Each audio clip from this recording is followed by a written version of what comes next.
Assalamualaikum warahmatullahi wabarakatuh. Pada pertemuan kali ini, kelompok kami akan menyampaikan materi mengenai arus dana internasional pada mata kuliah Manajemen Keuangan Internasional. Kelompok 5 ini terdiri atas 4 anggota, yaitu saya sendiri Putri Anastasia, dan ketiga teman saya ada Azahra Salsabila, Ega Oktavia, dan Martina Fauzia. Nah, pada kali ini kita akan membahas menjadi 6. Yang pertama itu ada pengertiannya, lalu apa itu neraca pembayaran, faktor-faktor yang mempengaruhi neraca pembayaran, cara memperbaiki defisit neraca perdagangan, faktor-faktor yang mempengaruhi neraca modal, serta badan-badan yang mendorong pertumbuhan bisnis internasional. Dan pada bagian akhir juga disertakan satu kasus beserta solusinya. Nah, di sini terdapat pengertian apa sih itu arus dana internasional atau aliran dana internasional itu apa. Nah, pertama mengenai aliran dananya. Aliran dana itu adalah suatu hal yang menyatakan jumlah serta saat diterimanya pemasukan tunai atau cash income, juga jumlah serta saat dikeluarkannya biaya tunai atau cash cost, suatu rencana investasi atau suatu kegiatan usaha. Nah, sedangkan internasional itu sesuatu yang menyangkut lebih dari satu negara. Hal ini tuh bisa berupa sebuah perusahaan, bahasa ataupun organisasi. Jadi internasional itu sifatnya tidak hanya mencakup satu negara, melainkan bersifat mendunia. Nah, internasional ini juga sebagai sebuah kata yang berarti sebuah interaksi antara lebih dari satu negara atau melampaui batas negara tersebut, sehingga dapat disimpulkan bahwa arus dana ataupun aliran dana internasional ini adalah suatu arus pemasukan tunai dan jumlah yang dikeluarkan sebagai biaya tunai dari suatu rencana investasi ataupun kegiatan usaha yang melibatkan lebih dari satu negara, baik berupa dari perusahaan ataupun organisasi. Nah, selanjutnya ini ada apa sih itu neraca pembayaran?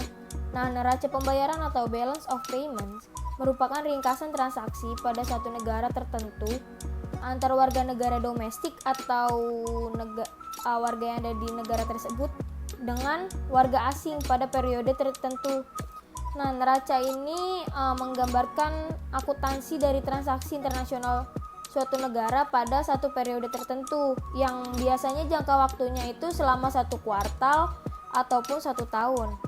Dan neraca ini mencatat transaksi usaha individu suatu negara. Nah, neraca pembayaran ini dapat dipecahkan ke berbagai komponen. Nah, komponen yang paling penting dari neraca pembayaran ini adalah yaitu neraca berjalan dan neraca modal. Nah, tadi kan ada neraca berjalan dan neraca modal. Nah, yang pertama ini ada neraca berjalan. Neraca berjalan atau current account itu adalah ukuran perdagangan barang dan jasa internasional suatu negara. Jadi ini adalah kayak suatu alat untuk mengukur bagaimana perdagangan barang dan jasa internasional suatu negara, apakah dia baik atau buruk dalam perekonomian dalam satu periode tersebut. Nah, neraca berjalan ini mencerminkan ringkasan arus dana antara suatu negara tertentu dengan negara-negara lain yang disebabkan oleh pembelian barang atau jasa atau cadangan laba dalam bentuk aset keuangan.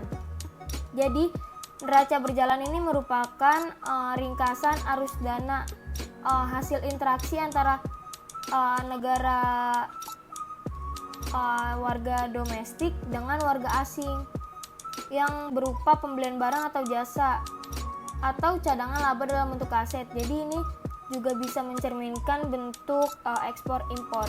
Nah, komponennya itu ada apa aja? Ada neraca perdagangan atau balance of trade, neraca barang dan jasa atau balance of goods and services, serta transfer unilateral atau unilateral transfer balance.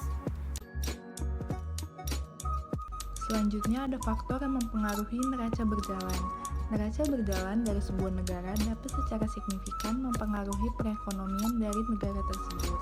Maka dari itu, penting sekali untuk mengidentifikasi dan memonitor faktor yang mempengaruhi neraca berjalan.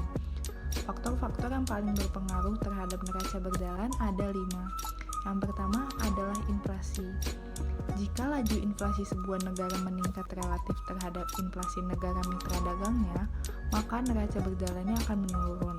Dengan asumsi hal-hal yang lain tidak berubah, konsumen atau persekutuan dalam negara tersebut akan lebih memilih untuk membeli banyak barang dari luar negeri karena tingginya inflasi lokal, sementara ekspor ke negara lain akan menurun.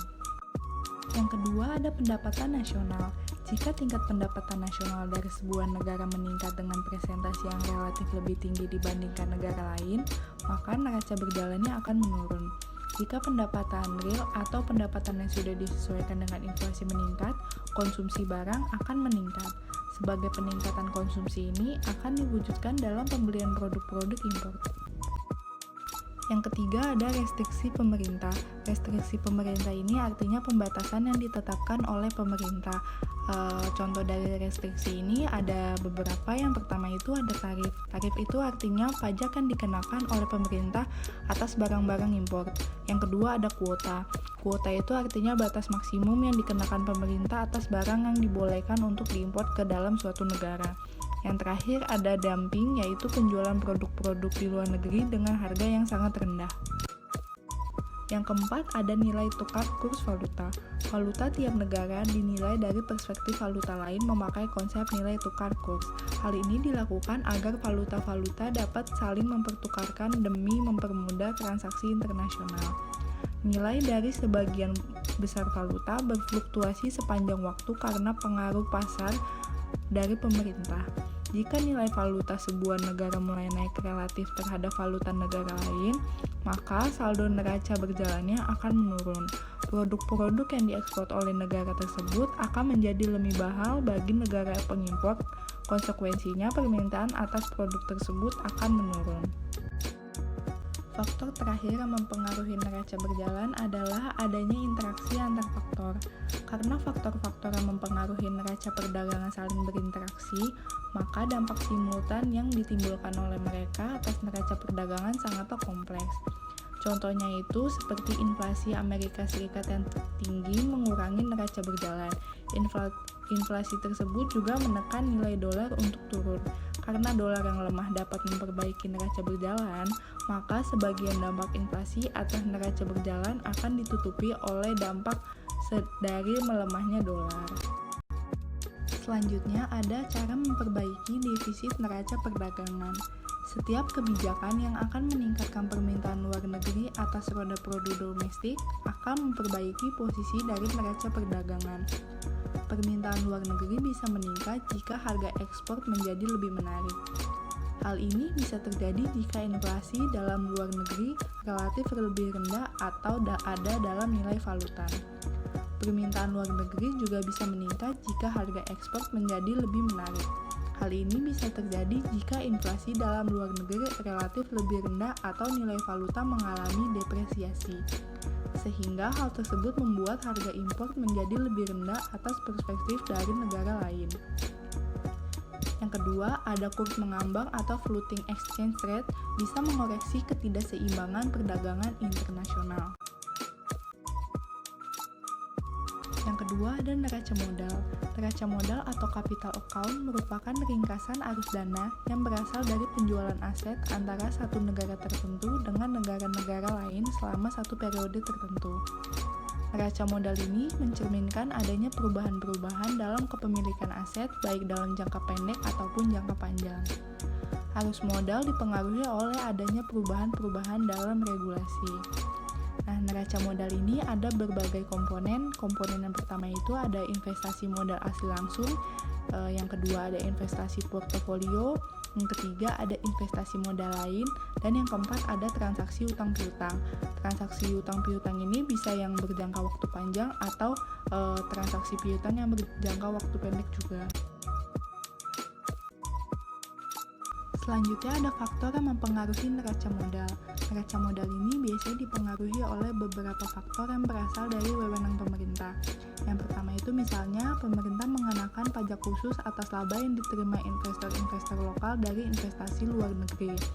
pajak khusus atas laba yang diterima investor-investor lokal dari investasi di luar negeri ini kemungkinan besar akan menurunkan minat investor dalam negeri untuk berinvestasi ke luar negeri karena bisa menaikkan neraca modal dari negara tersebut. Yang kedua, adanya perangkat-perangkat pengontrol arus modal yang diciptakan oleh pemerintah. Yang ketiga, perkiraan pergerakan nilai tukar oleh para investor yang kemudian tercermin dalam harga sekuritas. Arus modal internasional terjadi karena adanya wilayah yang memiliki banyak modal dan ada pula wilayah yang mengalami kelangkaan modal. Sebagai suatu faktor produksi yang memiliki marginal produk, maka semakin banyak modal, maka semakin kecil remunerasi atau return yang diperoleh. Dan juga sebaliknya, semakin langka modal, maka semakin tinggi juga hasil yang dapat diperoleh. Hal inilah yang menyebabkan timbulnya arus modal internasional yang mengalir dari suatu wilayah yang kelebihan modal ke wilayah yang kekurangan modal. Secara umum, arus modal internasional dapat bersifat investasi asing langsung dan investasi portofolio. Investasi asing langsung adalah investasi real dalam bentuk pendirian cabang perusahaan, seperti perluasan atau pembelian sebuah perusahaan oleh perusahaan asing atau penduduk asing yang berlokasi di negara lain. Investasi asing langsung biasanya dimulai dengan pendirian subsidiari atau pembelian saham mayoritas dari suatu perusahaan di suatu negara. Perusahaan multinasional termasuk kepada kategori ini, yaitu penanaman modal langsung. Sedangkan investasi portofolio adalah arus modal internasional dalam bentuk pembelian aset-aset finansial seperti saham, obligasi, dan commercial papers lainnya. Jenis investasi inilah yang paling cepat menyebar ke seluruh penjuru dunia melalui pasar uang dan pasar modal di pusat-pusat keuangan internasional seperti New York, London, Paris, Tokyo, Hong Kong, dan Singapura. Perbedaan utama antara investasi asing langsung dan investasi portofolio adalah: yang pertama, investasi asing langsung sebagian besar dilakukan oleh korporasi dan jarang dilakukan oleh individual.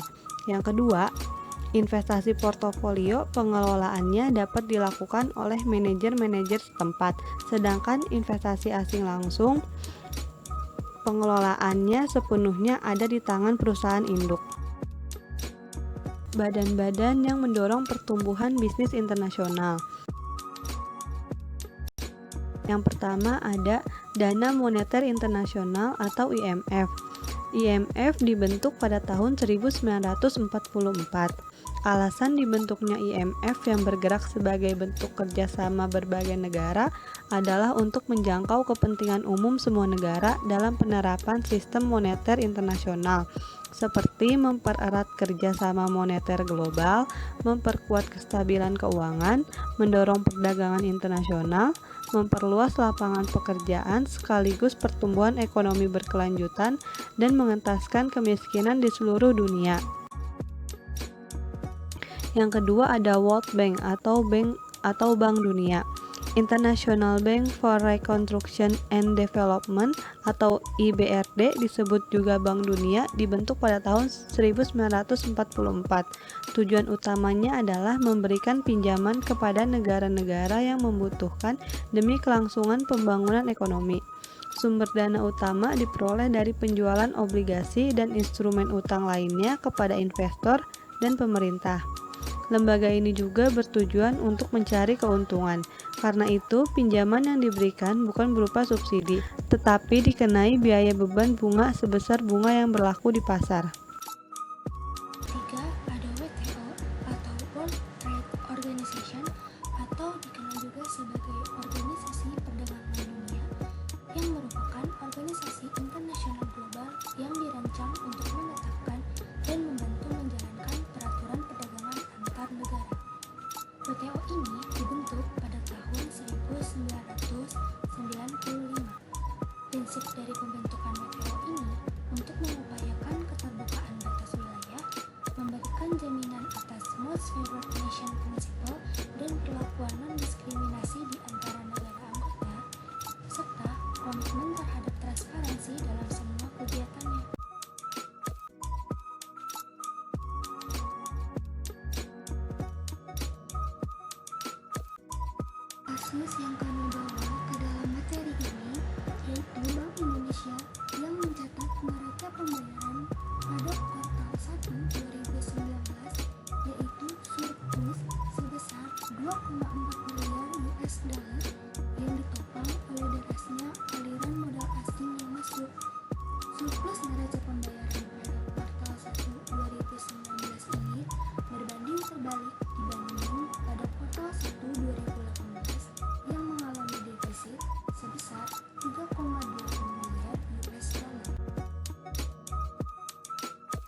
arus jasa perjalanan atau travel.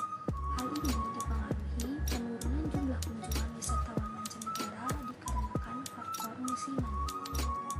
Dari kasus ini dapat disimpulkan bahwa optimisme investor terhadap prospek perekonomian domestik, di mana kita dalam mengatur arus dana baik internasional atau lokal harus membangun sebuah kepercayaan kepada investor yang dapat menghasilkan suatu kepercayaan investor, sehingga para investor ini optimis kepada perekonomian domestik walaupun sedang terpuruk.